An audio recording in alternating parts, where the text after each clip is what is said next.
거룩하시고 은혜로우신 하나님 아버지, 오늘도 저희를 불러주셔서 거룩한 주일에 주님 앞에 나와 예배드리게 하시니 감사드립니다. 우리의 시선을 세상에서 거둬 주님께 집중하게 하시고 하나님만 찬양하며 높이는 시간이 되게 하옵소서. 아멘. 지난 한 주간 저희가 말씀, 기도보다 세상의 일에 더 마음을 빼앗기며 살았음을 고백합니다. 주님의 자녀라 부름받았으나 여전히 연약하고 부족한 저희를 불쌍히 여겨주시고 다시 십자가의 은혜로 새롭게 하옵소서.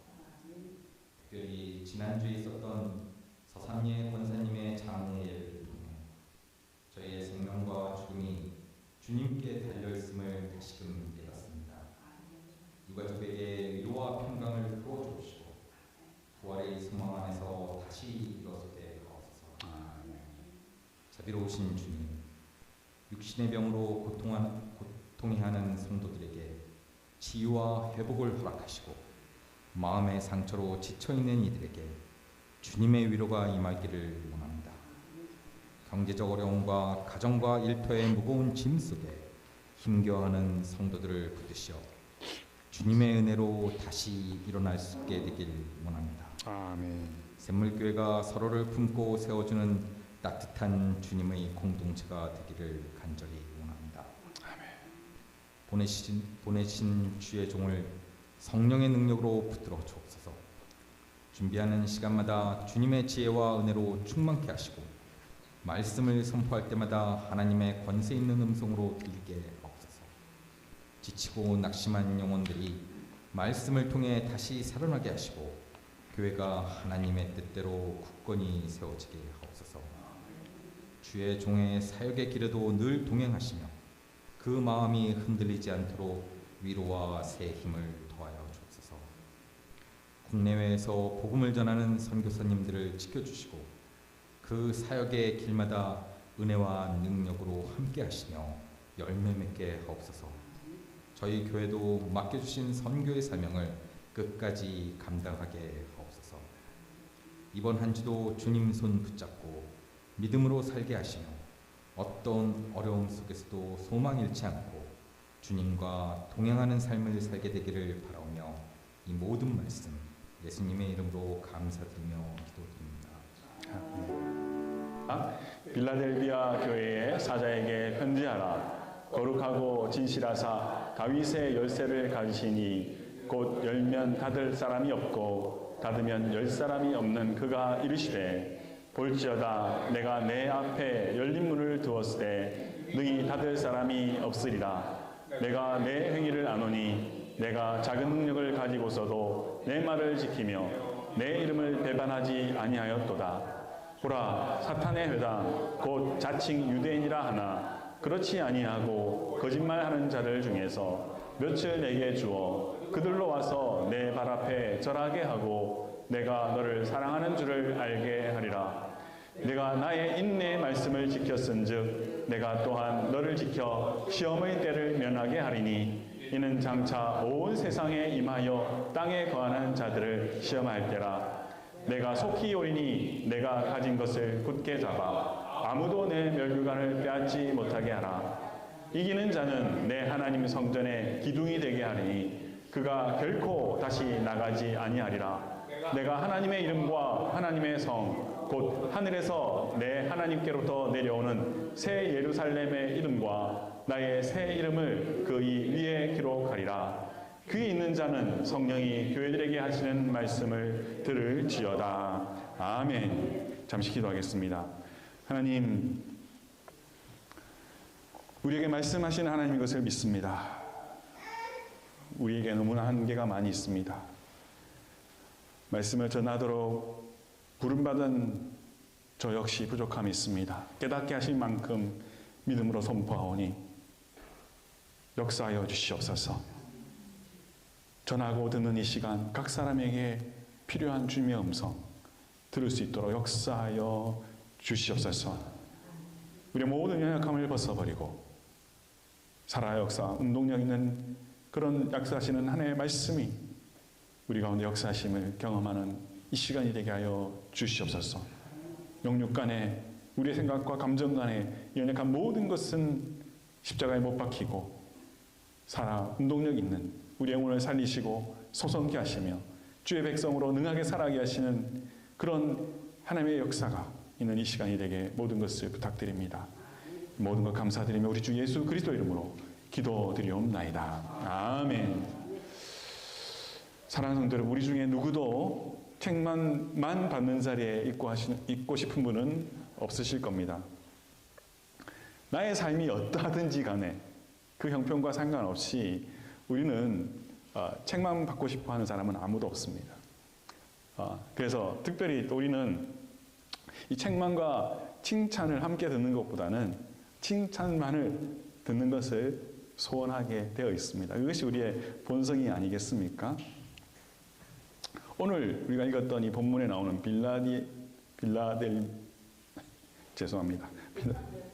빌라델비아 교회는 이런 우리의 소원에 가장 부합하는 교회입니다. 왜냐하면 칭찬만 듣는 교회였기 때문입니다.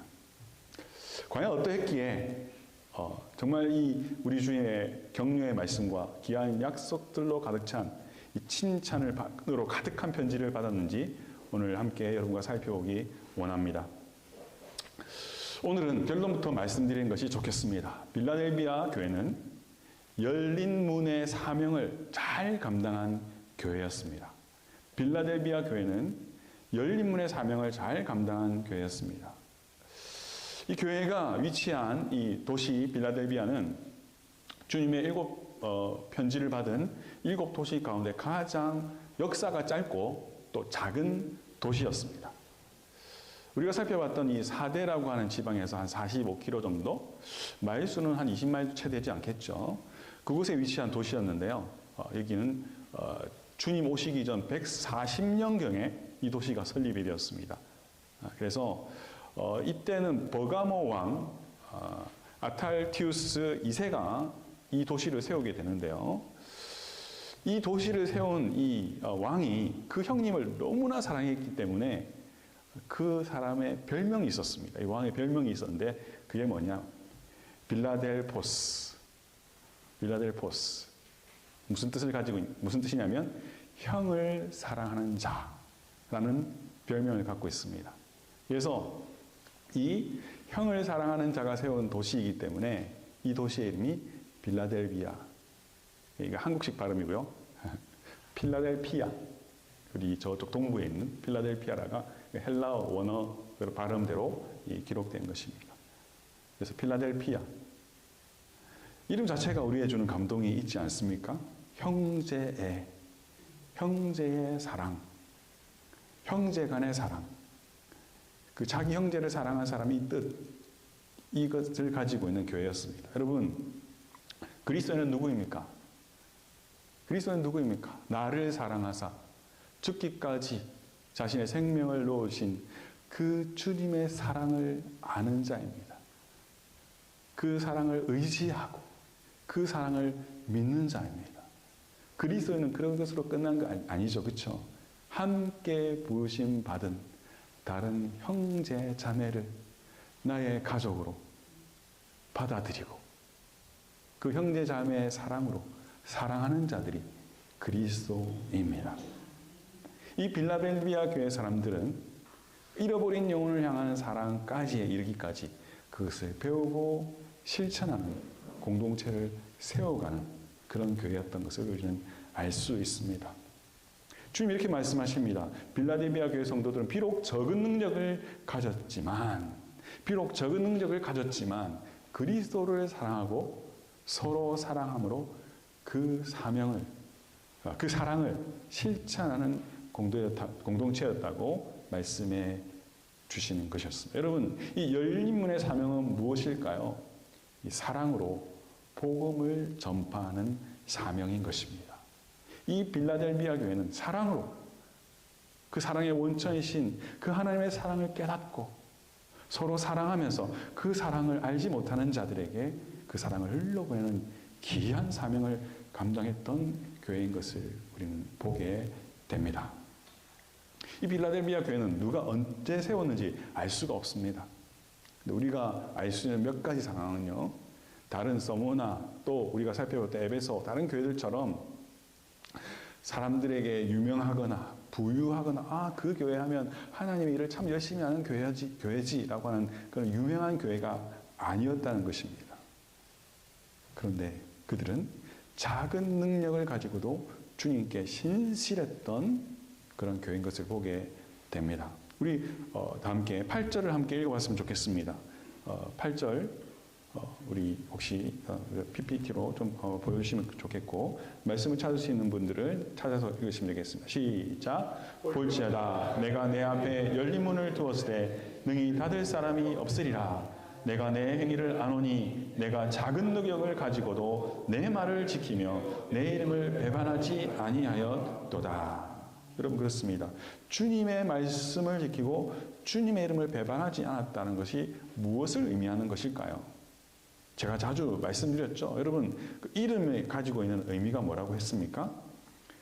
그 사람의 인격, 그 사람의 성품, 그리고 그 사람이 행한 모든 일들, 사역, 그것을 다 포함하는 것이 이름입니다. 우리가 예수님의 이름으로 기도한 것은 무슨 마법의 주문처럼 마지막에 무슨 열려라 참깨라고 해야만 그 문이 열리는 것처럼 그런 어떤 주문을 외우는 게 아니죠. 우리가 예수님의 이름으로 기도합니다라고 할 때 그 기도, 그 이름의 의미는 예수님이 성육신하셔서 이 땅에 오시고 우리에게 보여주셨던 모든 하나님의 나라의 일들, 죽기까지 순종하심으로 감당하셨던 그분의 모든 사역, 그분의 인격, 모든 것을 담아서 그분의 이름으로 기도한다는 것입니다. 그들은 주님의 이름을 배반하지 않았다는 것은 주님을 전인격도로 따르는 제자의 삶을 살아내었다는 것입니다. 몇 사람이 그런 게 아니라 적은 능력을 가진 이 빌라도의 교회 모든 성도들이 그렇게 전심전력하여 사랑하며 그들이 제자의 삶을 살아내었다는 것입니다. 주님은 그들의 행위를 잘 아셨습니다. 그들의 행위는 곧 무엇이라고요? 주님이 두신, 그들의 주변에 두신 열린 문의 사명을 감당했다는 것입니다. 이 빌라델비아라고 하는 도시는 여러 경계선에 있는 주변 지역을 이어주는 관문 도시였습니다. 문이 되는 도시였습니다. 그래서 이런 관문 도시의 역할을 하기 때문에 여러 가지 사상과 문화를 교류하고 흘러보내는 그런 곳이었습니다. 이 빌라델비아 교회의 성도들은 이 복음이 가진 선교적 속성을 잘 이해했고 또 복음 전파의 이 열린 문의 역할을 적은 능력을 가지고 감당한 교회였던 것을 우리는 보게 됩니다. 이것이 그들의 승리의 열쇠였습니다. 여러분, 제가 언젠가 말씀드린 거 기억하십니까? 우리 주님은 선교사셨습니다. 우리가 상상할 수 없는 전 우주적인 이 문화와 어떤 시간과 공간의 장벽을 넘어서서 선교사로 이 땅에 오셨습니다. 여러분은 선교의 사명을 감당하셨습니다. 하나님 아버지로부터 보냄받은 자로서의 사명, 미션을 컴플리트 하셨습니다. 완성하셨습니다. 이 빌라델비아 교회 성도들은 그 주님을 알았습니다. 그리고 그 주님의 제자로서 선교적 사명을 감당했던 것입니다. 그런데 성도 여러분, 이것은 결단코 쉽지 않습니다. 우리 최근에 우리 선교사님 가정에 우리 선교사님 한 분이 또 아픈 소식을 들었습니다. 여러분, 애간장을 쏟아내고 진액을 쏟아내는 그 사역은 수많은 한계를 경험하는 것입니다. 이 복음의 장벽들, 복음에 저항하는 그 장벽들을 어쩌면 참 무기력한 우리들의 삶으로, 우리의 인격적으로 수종을 드는 것은 불가능한 일입니다. 그런데 어떻게 가능했습니까?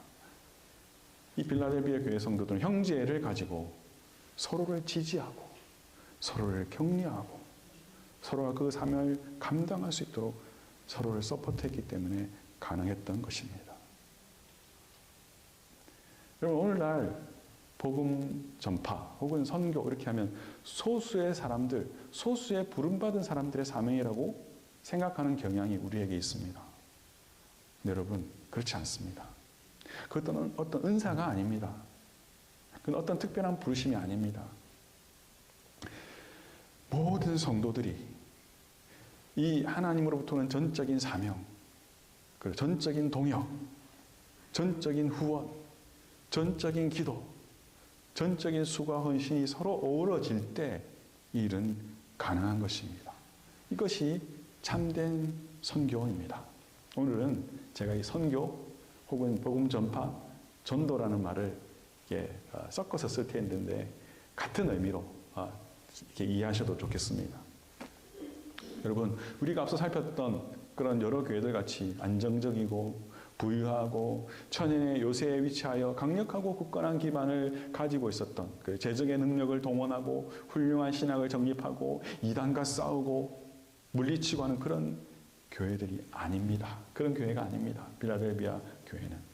그러나 그들은 이 사명을 감당했습니다. 그뿐만 아닙니다. 이 빌라델비아라고 하는 이 도시는 지진 때에 위치하고 있었다고 합니다. 주후 아까 170년경이었나요? 그때 세워졌는데 140년경인가? 주 17년에는 엄청난 지진이 일어나서 그 주변 지역 10개의 도시가 완전히 무너지는 그런 큰 사건이 있었다고 합니다.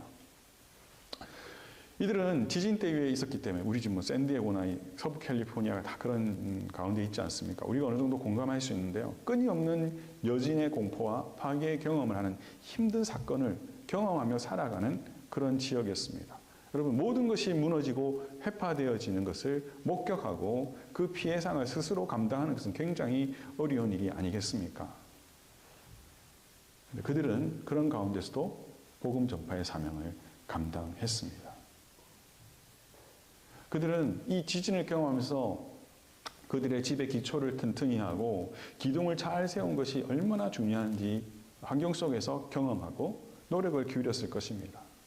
그럼에도 불구하고 이 자연이라고 하는 거대한 힘 앞에서 무력해지는 경험을 그들은 했죠. 자, 그들에게 주님 무엇을 약속하십니까? 우리 주님께서 이들에게 어떤 약속을 하시냐면 너희들 자신이 무너지지 않은 하나님의 성전의 기둥이 될 것이라고 약속하십니다. 할렐루야. 지진의 공포 속에서 안전을 찾아 뛰쳐나가거나 안전한 곳에 숨는 일을 다시 하지 않아도 될 것이다 라고 말합니다. 언제요? 하나님 나라에 가면. 영원한 하나님 나라에서 너희는 결코 불안해하며 살 길을 찾아 우왕좌왕하면서 뜀박질한 것 같지 아니하고 완전한 하나님이 보호하시는 안전함 속에서 결코 다시 너희들이 뛰쳐나가지 않는 그런 약속을 보장받는 것입니다. 요한계시록 3장 12절입니다. 우리 함께 읽어볼까요? 3장 12절 시작. 이기는 자는 내 하나님 성전의 기둥이 되게 하리니 그가 결코 다시 나가지 아니하리라. 그래서 내 하나님께로부터 내려오는 새 예루살렘의 이름과 나의 새 이름을 그 위에 기록하리라. 할렐루야. 여러분, 그들은 모든 것이 무너지는 것을 경험했고 재건을 하는 것이 무엇인지 경험했습니다. 지진으로 모든 것이 파괴된 이후에 테베리우스 황제로부터 그들은 재정적인 후원을 받아서 온 도시를 다시 재건하는 경험을 하게 됩니다. 그때 이 빌라델비아에 있는 이 시민들이 이 가이사에게 감사의 표현을 하며 가이사의 신도시라고 하는 이름으로 네오 가이사리아라고 이 도시의 이름을 바꾸게 됩니다. 그리고 감사의 표현을 하게 됩니다. 근데 오늘 방금 읽었던 12절 하반절에서 이 도시의 이름이 뭡니까? 새 예루살렘이다. 이름을 누가 주신다고요? 하나님이 그들에게 기록해 줄 거라고 말씀하십니다. 여러분, 새 예루살렘은 어떤 곳입니까? 하나님의 도성입니다. 하나님이 함께 하시고 하나님이 임재하시는 하나님의 완전한 통치가 있는 곳이 예루살렘, 새 예루살렘입니다. 그 이름을 누구에게요? 이 복음 전파의 사명을 감당한 그들에게 기록해 주신다라고 말씀하고 있는 것입니다. 사랑하는 성도 여러분, 저와 여러분의 각자의 이름이 있습니다. 누군가 여러분의 이름을 부를 때 그 사람의 인격, 그 사람의 얼굴 모습, 그 사람이 했던 일, 그 사람과의 추억 다 기억나게 되죠. 우리에겐 또 다른 이름이 있습니다. 새 예루살렘이라고 하는 이름이, 그리스도인이라고 하는 이름이, 그리스도를 믿는 자라고 하는 이름이, 그리스도의 증인이라고 하는 이름이, 하나님의 친백성이라고 하는 이름이, 하나님만이 주실 수 있는 그 이름이 또한 우리에게 주어진 줄 믿습니다. 할렐루야. 이것이 지진으로 요동하는 세상의 불안함과 죄악의 파도로 불안정함 속에서 전전긍긍하며 살아갈 수밖에 없는 그런 가운데서도 열린 문을 향하여 복음을 전파하고 선교의 사명으로 주님의 이름으로 주님의 말씀을 의하여 감당한 이들에게 주신 주님의 약속입니다.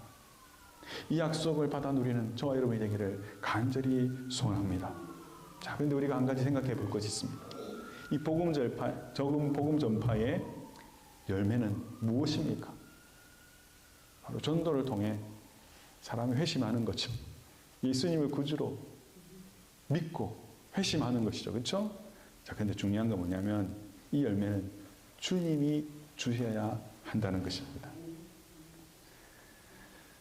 복음 전파를 통해서 하나님이 증거됩니다. 특별히 이 복음을 전파할 때 우리가 경험하는 것은 무엇입니까? 반대를 경험하는 것입니다.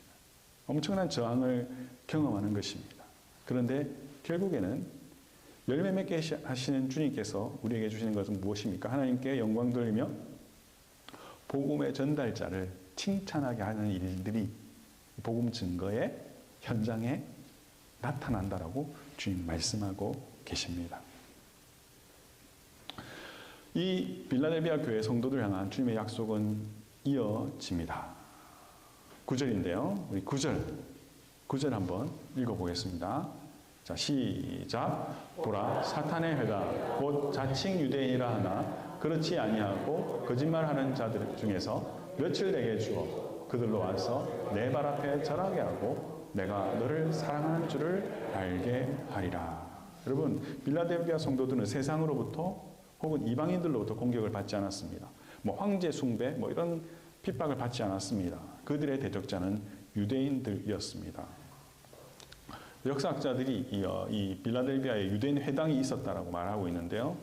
그들의 회당에는 간판이 딱 써져 있었습니다. 거룩한 하나님을 믿는 유대인들이 모이는 회당, 유대인의 회당이라는 간판이 자랑스럽게 붙어 있었습니다. 눈으로 보기엔 그랬는데 주님의 판단은 무엇입니까? 사단의 회중이다. 이렇게 주님은 그들의 실상을 말씀하십니다. 그리고 이들은 거짓말하는 자다라고 말하고 있습니다. 여러분, 거짓말하는 사람이 변화되는 것은 아주 어렵습니다. 거짓의 아비 사단에게 종속되어 있고 그 양심에 화인을 맞았고 그 눈이 어두워져 있기 때문입니다. 거짓말이 익숙해진 사람에게는 진리를 증거하는 것이 굉장히 어렵습니다.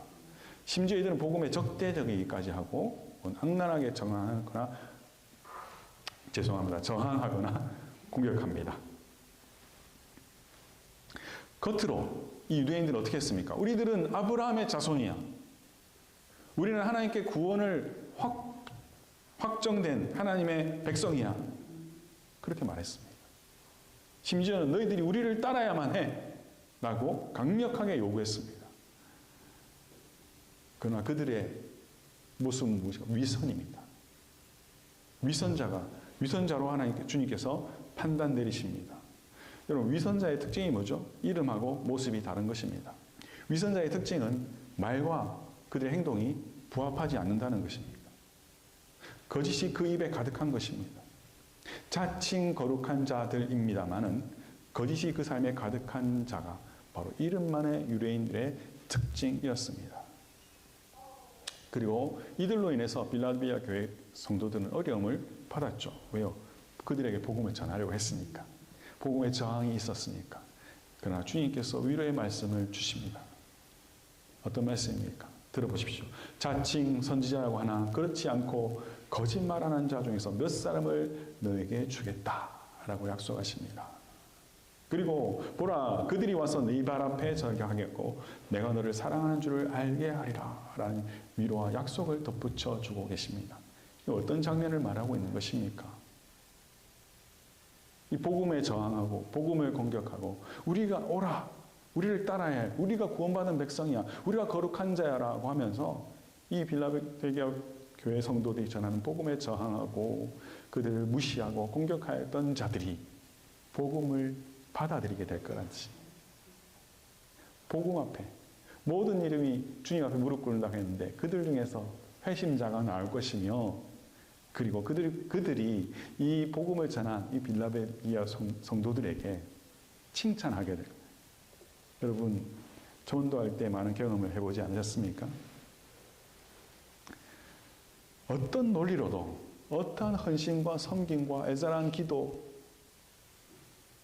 불구하고 마음이 굳어져 있는 사람들, 복음에 열려있지 않은 사람들, 그나마 우리 시작 원사님 어저께도 토요 새벽 기도 마치고 간증을 하셨는데요. 참 그나마 이 존중, 뭐랄까, 배려심이 있는 사람들은 너 나 잘 믿어, 그렇게 하죠. 그분은 배려심이 있는 거예요. 그렇죠? 복음에 대해서 저항하고 얼마나 무시하고 멸시를 경험하게 됩니까? 그렇죠? 그런데 놀랍게도 그런 분들 중에서 주님을 만나고 회심의 역사를 하는 것을 여러분 경험하셨죠?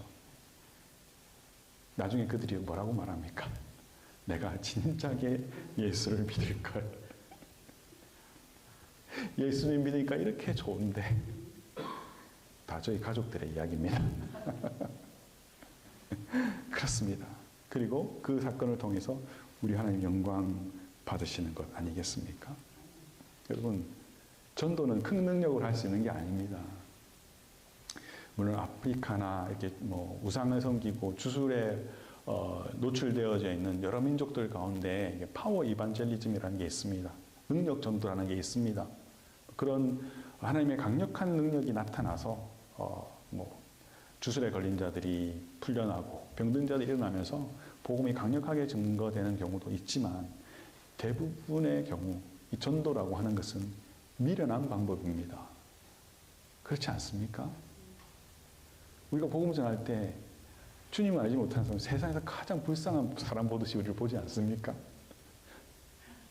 우리가 볼 때 그런데 그렇죠. 그렇습니다. 그렇기 때문에 바울도 전도의 미련한 방법으로 믿는 자들을 구원하는 것을 하나님이 기뻐하셨다, 이렇게 말하고 있습니다.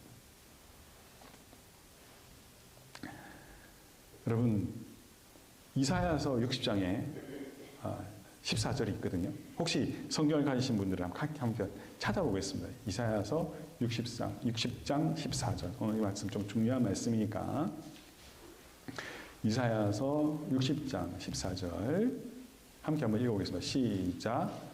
너를 괴롭게 하던 자의 자손이 몸을 굽혀 내게 나아오며 너를 멸시하던 모든 자가 내 발 아래 엎드려 너를 일컬어 여호와의 성읍이라 이스라엘의 거룩한 자의 시온이라 하리라. 이 말씀은요, 복음의 현장에서 성취됩니다. 우리를 괴롭히던 자들, 복음에 저항한 자들, 그들이 어떻게 한다고? 몸을 굽혀 복음 전파하게 나옵니다. 우리를 멸시하던 자들이 나옵니다. 그런데 뭐라고 말한다고요? 너는 여호와의 성읍이다. 아까 주님께서 약속하셨죠. 우리에게 새 이름을 주신데 어떤 이름이라고 한다고요? 새 예루살렘. 그렇죠? 예. 여러분, 이처럼 큰 위로와 격려가 이 세상에 어디 있겠습니까? 영혼을 주수하는 것. 그렇지 않습니까? 이 빌라델비아 교회는 그런 기쁨이 가득한 교회였습니다. 여러분, 혹시 여러분 복음 때문에, 복음을 전하는 것 때문에 괴롭힘을 당하는 일을 겪고 계십니까? 여러분, 이 말씀으로 위로받으시기를 바랍니다. 여러분, 흔들리지 않고 이 복음의 전파의 사명을 감당하는 저와 여러분이 되기를 간절히 소원합니다.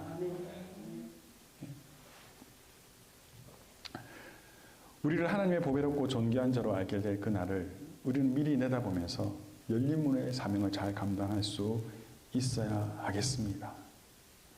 왜냐하면요, 내가 그렇게 하리라 우리 주님이 약속하시기 때문입니다. 우리 주님이 약속하십니다. 자, 이제 말씀을 맺겠습니다. 이 약속을 주신 이가 누구신지 다시 한번 살펴보고 말씀을 맺고자 합니다. 도대체 이 약속을 주시는 분이 누구입니까? 우리 주님은 자신을 이렇게 소개하셨습니다. 거룩하고 진실하사 다윗의 열쇠를 가지신 분, 이렇게 자신을 소개하십니다. 여러분, 거짓과 죄악으로 가득한 세상을 이기는 방법은 무엇입니까? 거짓과 죄악으로 가득한 세상을 이기는 방법은 거룩과 진실함 밖에는 없습니다.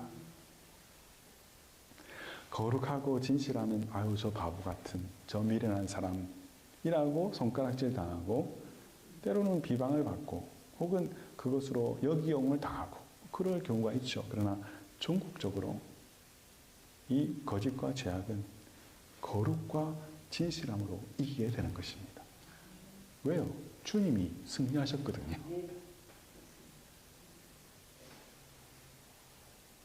주님이 증인이 되세요. 주님은 증인이 될 뿐만 아니라 그것을 보장하십니다. 할렐루야. 그래서 다윗의 열쇠는 무엇입니까? 다윗의 집. 다윗의 집을 들어가게 하는 열쇠겠죠? 바로 메시아 왕국의 열쇠입니다. 여러분, 그 하나님의 나라는 무엇으로 특징 지어지냐면 영생으로 특징 지어집니다. 그것에는 영원하신 하나님이 거주하는 것이거든요. 우리 주님 모든 사명을 감당하시고 부활을 증명하시고 40일 동안 하나님 나라 일을 증명하시고 증거하시고 모든 믿는 자들 앞에서 승천하실 때 이렇게 말씀하시죠. 하늘과 땅의 모든 권세를 내게 주셨으니 이렇게 스스로를 밝히셨습니다. 여러분, 그 주님께서 하늘과 땅의 모든 권세를 가진 주님께서 여시면 들어갈 수 있는 것이 그곳입니다. 구약의 한 이야기는 우리에게 도움이 되는데요. 이 히스기야 왕, 종교개혁을 일으켰던 히스기야 왕, 그에게 아주 중요한 충신이 있었는데 그의 이름은 엘리야김이었습니다. 얼마나 믿음직하였는지 모든 왕의 업무를 그가 관장하게 됩니다. 그런데 그를 통하지 않고는 어느 누구도 히스기야 왕을 만날 수 없었습니다. 이 엘리야김만이 히스기야 왕을 만날 수 있는 왕의 뜰에 들어갈 수 있는 사람을 결정할 수 있었습니다. 이때에 이사야는 이렇게 예언합니다. 말씀을 전합니다. 들으십시오. 이사야서 22장 2절 제가 읽어드리겠습니다. 내가 또 다윗의 집의 열쇠를 그의 어깨, 1차적으로는 엘리야김, 2차적으로는 예수님입니다. 그의 어깨에 두리니 그가 열면 닫을 자가 없겠고 닫으면 열 자가 없으리라. 여러분, 이 다윗의 열쇠는 영생을 상징하기도 하지만 권세를 상징하기도 합니다. 여러분, 우리의 왕은 누구이십니까? 히스기야와 비교할 수 없는 영원하신 왕 하나님이십니다. 여러분, 그 하나님께 나아가는 것을 결정짓는 유일한 한 분이 있습니다. 바로 예수 그리스도이십니다. 여러분, 그 문을 우리 주 예수 그리스도께서 열어 놓으셨습니다. 아무도 그 열려진 문을 닫을 수가 없습니다. 그 주님께서 우리를 위하여 문을 열어두시면 우리는 들어갈 수가 있습니다. 아무도 우리를 막을 수 없습니다. 영생과 영벌의 결정권이 누구에게 있습니까? 우리 주 예수 그리스도에게 있습니다. 자, 그렇다면 여러분, 좀 논리적인 사고를 하시는 분은 우리가 아무것도 안 해도 되겠네요 라고 말씀하실 수 있습니다. 주님이 하시니까. 여러분, 우리는 주님의 결정이 어떠한지 모르기 때문에 모든 사람에게 때를 얻든지 못 얻든지 이 복음을 전해야 되는 줄 믿습니다. 우리는 모르기 때문에 그 권한이 주님께만 있기 때문에 우리는 힘을 다하여 적은 능력으로 미련한 자로 어리석은 자로 수치를 당하고 인정받지 못하고 칭찬받지 못해도 복음을 전할 때 우리 주님이 열매 맺게 하실 줄 믿습니다. 말씀을 맺습니다. 칭찬받는 교회는 자기 앞에 열린 문이 있음을 인식하는 교회입니다. 칭찬받는 성도는 주님께서 내 주변에 이렇게 열린 문을 열어놓으셨구나. 그것을 깨닫고 자기 앞에 주님을 섬길 수 있는 그 문을 통해 그것을 적은 능력으로 섬기는 자인 줄 믿습니다. 우리 사랑하는 새벽교회 성도 여러분, 함께 사랑함으로 영혼 구원의 열린 문 사역을 온전히 감당할 수 있는 저와 여러분이 되기를 간절히 소원합니다. 우리 다 함께 찬양하며 기도의 자리에 나가겠습니다.